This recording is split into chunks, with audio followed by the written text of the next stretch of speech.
I resist sleeping tonight, just like every night, so as not to meet my nightmares. While the laughter coming from the TV in the living room hits the walls of my room, I try to lie in my bed, curled up like a baby in the womb, restless as if my sheets were full of thorns, but it does me no good.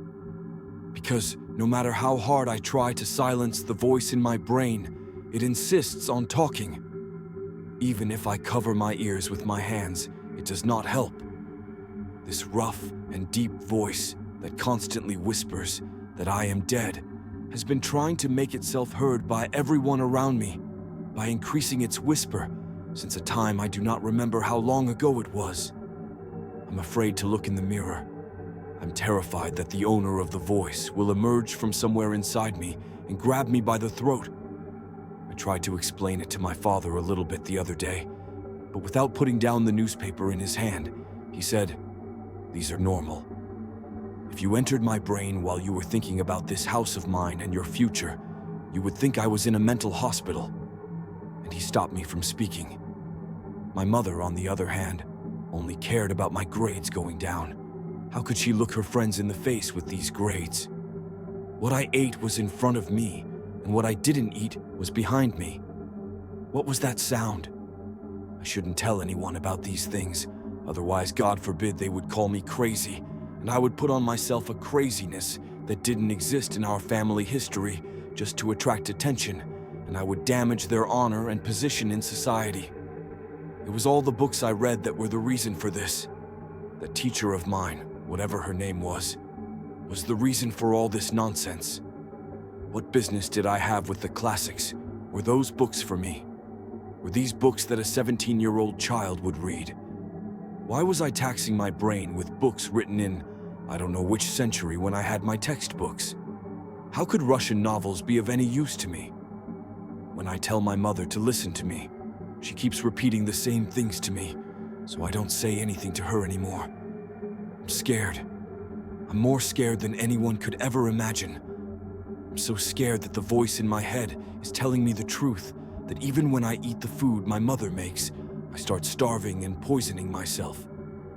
When my father asked me last Sunday what was wrong, I told him again that I couldn't sleep and that I was scared. At that moment, the light slap I received on the back of my head hit me hard like a cannonball. My father said to me, "Can a man be scared?" I hope I didn't hear you say that. Otherwise, we'll change our hats. Don't be such a coward. I don't know who you look like. And he got up from the breakfast table. I just looked after him. I lie motionless in my bed now. The tool that moves with the breeze turns into a huge ghost that enters my room. Even if I close my eyes tightly, it doesn't help me at all. The ghost I see is right next to me, staring at me, becoming one with the voice in my head and telling me what to do. I can't even hear the prayer I say inside for my mother to come into the room anymore. Someone should cut my brain and silence these voices, or I'll cut my own head off. I've also started to shake. My father and mother are constantly warning me, but they've turned a deaf ear to my cries for help. I have to sleep, and I have to sleep so deeply that I never wake up again. I don't know how much time has passed, but I suddenly woke up with a start. This wasn't my room. I was in a gloomy, cold room with gray everywhere. The shiver that had sneaked into me was causing my entire body to tremble. I sat up from where I was lying down, pulled my legs up to my stomach, and started to shake. Where was I? Had I woken up in the middle of a nightmare? Where were my mother and father? Why was the fear inside me increasing? I couldn't remember when I had put on the clothes I was wearing, no matter how hard I tried. I leaned my head against the wall. The wall was as cold as my insides. But other than the cold, shaking, and the shivers that I couldn't stop, I couldn't move, as if I were glued to concrete. The voice in my head had become silent after a long time. It wasn't speaking. For some reason, I was happy like a child about this. I held the top of my head with my hands. I didn't know what I was trying to do either, but it was as if everything was over. I felt the urge to fall into a deep sleep. There was only a chair and a table in the room. Never mind, it didn't matter. The voice in my head had stopped talking. What would happen if I just fell asleep where I was? I turned my eyes to the white fluorescent light on the ceiling, which was making a strange hissing sound. I turned my head that way when the door opened.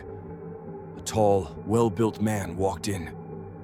I couldn't help but try to hide from him where I was sitting so he wouldn't see me. But I knew it wouldn't work. The man moved slowly and stood right in front of me. He shook his head slightly from side to side, then got down on his knees and looked into my eyes. Although his expression was stern, there was compassion in his gaze. "Have you come to, Khan?" I asked, surprised, and nodded. I didn't remember losing consciousness or how I got here, but I decided that nodding was the right thing to do, as if I had no other answer. At that moment, the voice in my head started talking again. "Don't tell him anything." The joy I had felt a moment ago instantly disappeared. I closed my eyes and waited for the nightmare to end. I opened my eyes with a start when a hand grabbed my arm. The man was helping me to stand up. I obeyed him like a puppet. My whole body was numb, and my shaking had increased. When he approached the table, he sat me down on the chair and sat right across from me, asking, "Khan, do you know where you are right now?" I shook my head so fast that my neck hurt. Even though I knew deep down where I was having a hard time accepting it. I had a feeling that if I denied it, my nightmare would end. The man put his hands on the table and asked the same question again. I swallowed my tongue and couldn't get the words out of my mouth, as if I had never spoken in my life. I bowed my head, unaware of what I was doing. Suddenly I said, "Mom," with a weak child's voice that didn't belong to me. Even I was surprised by this, but then I found it very funny and started laughing out loud. I saw the man in front of me take a step back from the table, first his hands and then himself. I was still laughing, and the voice in my head was accompanying me, and he was laughing too. After a moment, the man stood there like that, then approached me from above the table and said, "Come to your senses. A child psychologist and an officer from the child department will come to take your statement." And my laughter stopped like a knife.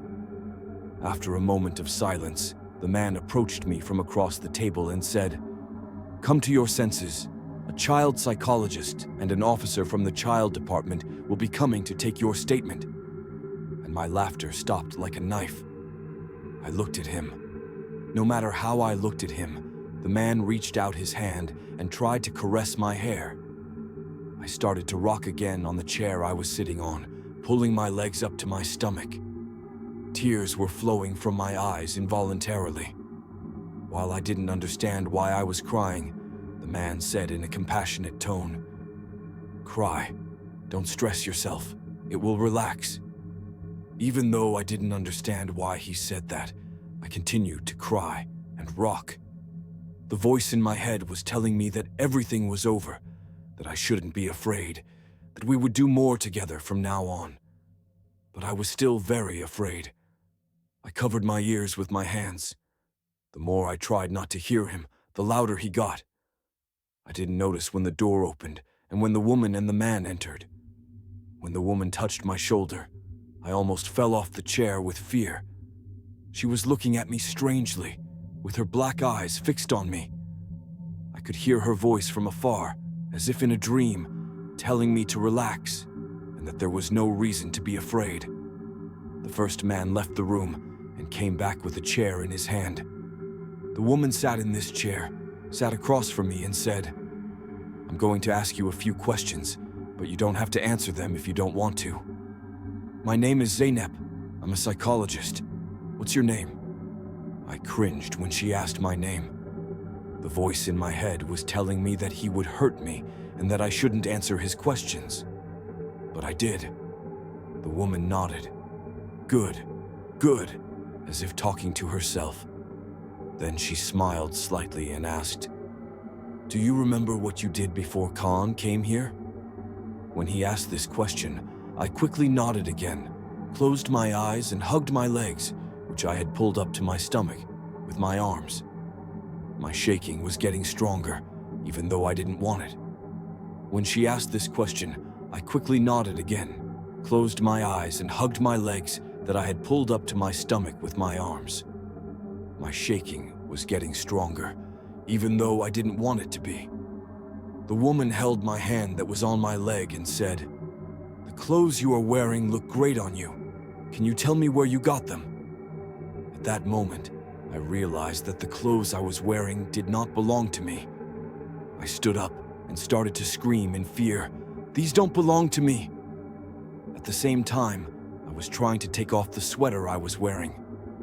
Everyone in the room gathered around me and started talking in a language I didn't understand.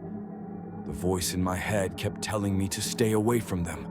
I couldn't take the clothes off. When I got tired, I collapsed at the bottom of the table and lay down on the right side in a fetal position.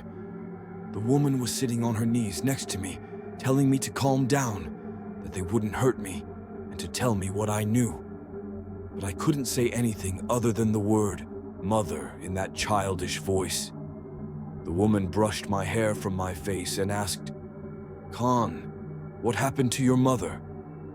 The voice in my head told me that I had killed her, and it was screaming. Suddenly, I felt frozen in place, as if concrete had been poured over me. I was no longer swaying. The voice kept repeating the same sentence, getting louder and louder. This couldn't be real. I was definitely in a nightmare. Otherwise, why couldn't I speak? As if all the words except "mother" had been erased from my memory, I was just repeating this word. The woman was holding my arm and trying to get me up from the floor. The man who came with her was just watching me. I was scared of her. There was something different in her gaze. Suddenly, something came to my mind. I didn't know if it was real or a dream, but I had seen my mother in the living room. She was lying on the floor. There was blood all over her. I touched her, hugged her, but I don't know if I cried. At that moment, I saw a woman coming out of the terrace door that opened to the garden of our house. Or was it a man? She was dressed in black. But this isn't real. I know it isn't real. It's just a nightmare. I'll wake up soon. Take a look at the ridiculous TV series my mother is watching. Try to talk to her again, and go into my room scared. It will definitely be like this. It can't be any other way. It shouldn't be. The voice in my head was laughing, saying, "It finally happened," and screaming, "Look, you got rid of your mother." The woman was looking at my face. She stroked my hair and said, "Khan, did you remember something? Please try to sit down and tell me what you remember. I want to help you." For the first time in a long time, someone wanted to help me. "I'm scared," I managed to say. The woman told me not to be scared, that she was there for me. "Please let me help you. Let's sit on this chair first." I was afraid that if I got on the chair, what I saw would come true. When I nodded, the woman sat down on the floor. "Have you ever left home today? Have you seen your friends, your mother, your father?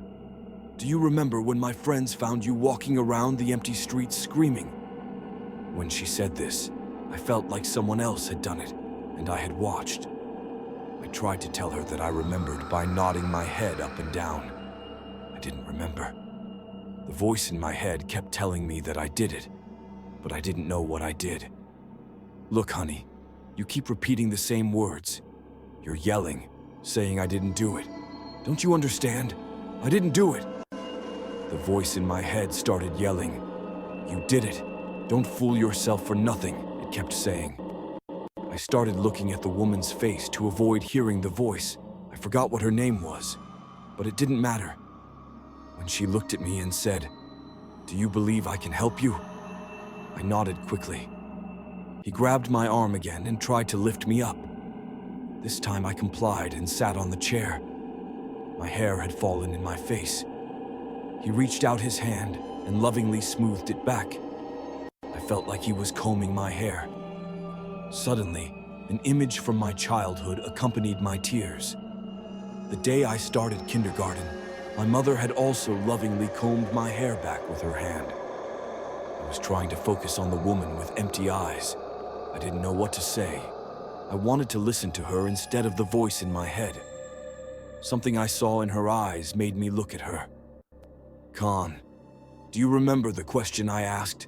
Could you please tell me as much as you remember? Yes, I would. Finally, with difficulty, I managed to say, I don't hear you. I hear the voice in my head. I'm scared. I'm very scared. Do you hear that voice too? Are you scared too? I am here so that you will not be afraid, he said softly. I do not hear the voice. What does it tell you?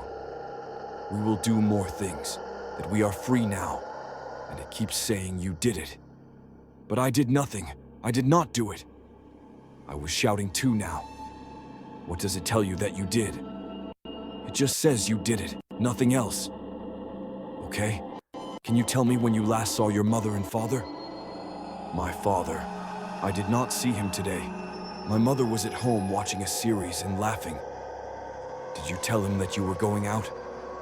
No, I did not tell him, because he was lying in the living room covered in blood. I shook him, hugged him. There was a knife somewhere.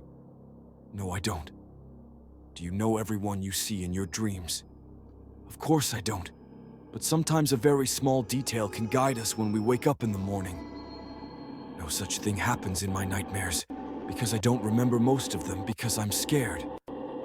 But look, you remember this. Think again. Was she thin? Was she tall? What color were her eyes and hair? Did you hear your mother say anything? No, I didn't. I didn't hear. Don't you understand?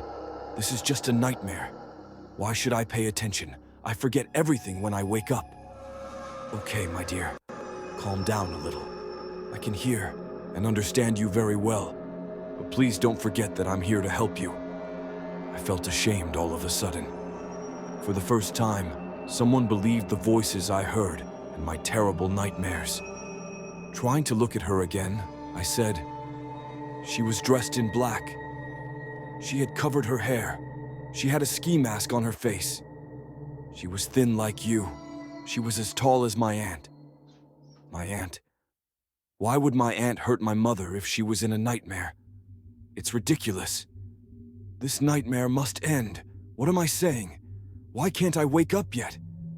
This is so real. This is the first time this has happened. I never freeze in my nightmares, but now I'm freezing. And the voice in my head is telling me that this is not a nightmare, it's real. It's not real, right? Answer me. This can't be real. Or is my mother really dead? I started shaking again, and I was crying without realizing it. A place inside me was hurting. Did a person's insides ever hurt in nightmares? I am so sorry, Kaan. The friends who found you in your underwear on the street put you on and brought you here to the police station.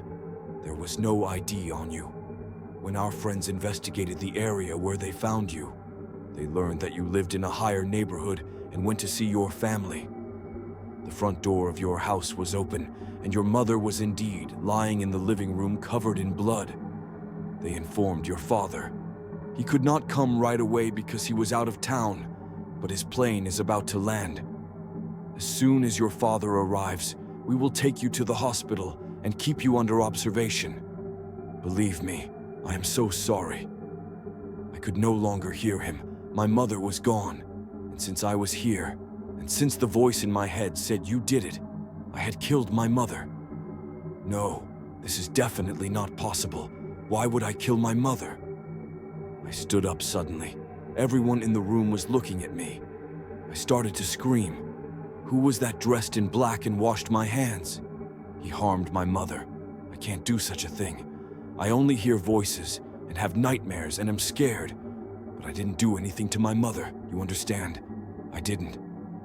I couldn't understand what was being said anymore. Their lips were moving. They were holding my arm, but I couldn't hear them. I sank to the ground, pulled my knees to my stomach, and hugged my feet with my arms. I was falling into a dark pit. I was scared at first, but now I felt strangely at peace.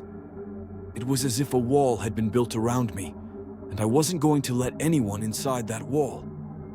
While I was looking out the window of my room, I heard the door open, but I didn't turn my head.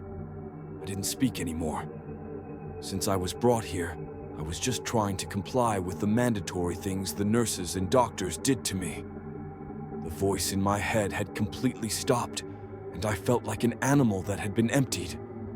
When I heard a voice other than my father's and my doctor's, I started listening without moving. I recognized the owner of the voice. It was the voice of the woman who had believed me for the first time in that strange little room. What was her name? I couldn't remember. I started listening. "Doctor, we are very happy that our patient is improving. I also wanted to visit to give you information and see Khan. I didn't believe he was a murderer."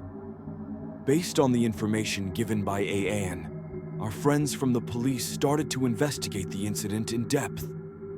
Although the killer tried not to leave any clues, we came across 2 different footprints in the house.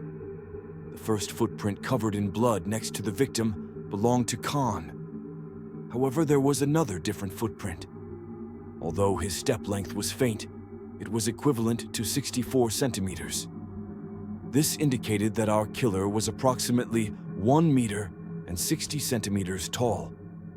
When Khan spoke to me, he mentioned a person dressed in black and said that she looked like my aunt. As part of the investigation, we questioned all relatives, neighbors, and everyone who had contact with the family. As a result, we saw that Khan was not mistaken. It was really his aunt who killed his mother. The reason was the inheritance case. I remembered this.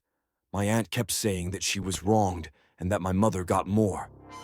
However, the inheritance was divided equally, and only my grandmother left her diamond necklace and earrings to her first child, my mother. My aunt had asked my mother for the necklace a year ago, and when my mother said it was hers, the argument turned into a fight. As I focused on listening to the conversation, remembering that day in every detail, I was surprised to see my father's regret for the first time. There were tears in his eyes. He was also listening to the woman with all his ears. After he finished his words, he looked at me. When I saw the unconditional love in his eyes, I couldn't help the tears that flowed from my eyes. "Thank you," I said, in a voice that made even myself shiver. "I can't tell you how great a favor you did me by believing in me. If I had killed my mother, rest assured, I would have taken the first opportunity I had to never breathe again." My father and the woman approached me and promised me that everything would be okay. My doctor also told them how I would get better as long as I continued my treatment. I wanted this very much too. Getting better, starting a new life, and completely forgetting the past was my greatest hope. When I felt my father's strong hand on my shoulder, I clung to this hope even more.